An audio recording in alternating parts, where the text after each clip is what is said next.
question to follow up and validate perhaps what you're saying, Dr. Felix. Stand up. Speak up. Validate the point that you're commenting on. Just a reminder that to the extent that Osama bin Laden did articulate some responsibility for planning 9/11, he spoke about his motivation.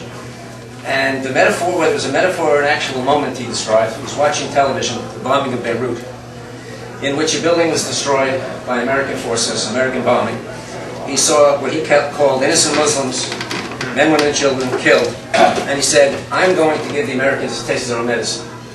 He may not have been talking about a funeral or a wedding, but he certainly talked about the kind of killing that's happening in Afghanistan, and that will create a backlash, another 9/11.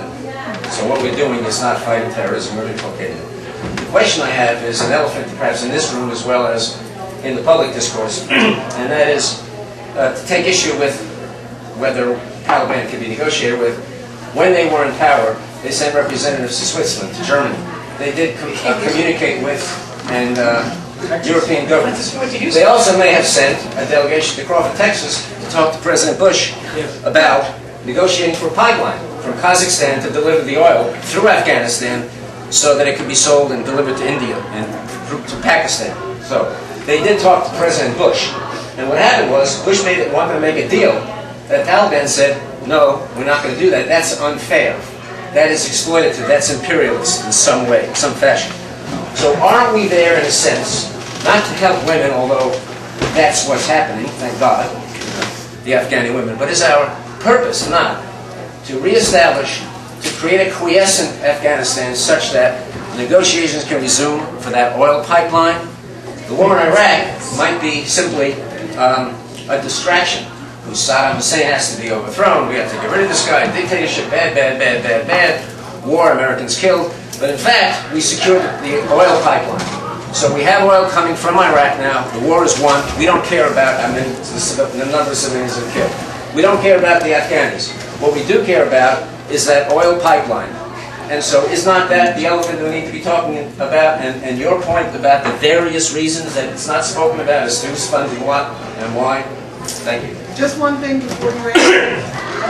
Since there are a lot of people here, and I saw a lot of hands go up when I asked for questions, succinct. I apologize. Okay. Yeah, it's very good. Let me first tell you that although Iraq is quiet, I am worried that this is just a smoke screen and the real deal is in the way. So, but if the idea is to make it manageable, what I said in the beginning, make this war manageable, make Iraq manageable by the Iraqis, that may happen. What rights? The Americans will pull out and the Iraqis will have that civil war that everybody was waiting for. So that is going to happen. I really don't buy the pipeline thing. I know Chomsky talked about it, and I know people have been talking about it. One single pipeline, come on, how much oil can go through that pipeline? And then it has to go through Pakistan. And who controls Pakistan? Out of Lahore and Karachi. It has to go through this very same border area that the Pakistani army is getting beaten up. What pipeline? That pipeline is another century away. Kazakhstan would have much better time carrying it by hand than delivering it to the United States. Just one little comment, if I may. The general perception of Al-Qaeda in Afghanistan and of Taliban among the populace in general is quite negative. Let us not make the Taliban into this national resistance fighters or anything. They are not heroes at all to the eyes of the Afghans. They're not capable of real politics. Yeah, of course, yeah. Thank you. Okay, gentlemen, right there. Sorry, I just wanted to say, speaking of elephants in the room, you brought up a point that I think was a huge elephant in the room last night, which was the Palestinian and Kashmiri question, which is a huge, huge, huge driving factor for the ideologies used to mobilize in Afghanistan and Pakistan. And that needs to be discussed as well. So, could you say more about that? Well, How is it used to mobilize? Well, we all know that the occupation of Palestine is like one of, not only Osama bin Laden, but Al-Qaeda's rallying cries, is to get these people out of our land. You know, for lack of better words, I don't want to quote how they speak, but, you know, is to get the crusaders out of our land. This is a crusade. They're occupying Muslim land. Palestine is number 1. Kashmir is number 2. Afghanistan and Iraq 3, 4. Pakistan now is another 1. So it's just adding to the list, and I feel like if the Palestinian question, which is at least somewhat on the table, the Kashmiri question is like not even on the back burner, but at least the Palestinian question we're given some attention, that's going to delegitimize a lot of the rallying cries that they use. And what else can they rally around? Okay, this gentleman right there. Yeah, I appreciate the moral issues about the Afghan people, but I'd like to know what's in it for me. I mean, as an American, why do I want to have my children die or my money go to Afghanistan? How, you know, if there are many countries in the world that are dysfunctional, and you know, I'd like Afghanistan to have a stable society, but what's the national interest for the United States that we need to be there? Since I have the microphone, I'll go ahead. I think our national interest, as the President sees it, is that this is a country that was in such bad shape that it allowed a very skillful terrorist organization to take root and plan a campaign of terror against the United States and against many countries around the world. You know, there were wave attacks in Saudi Arabia and Tunisia and Turkey.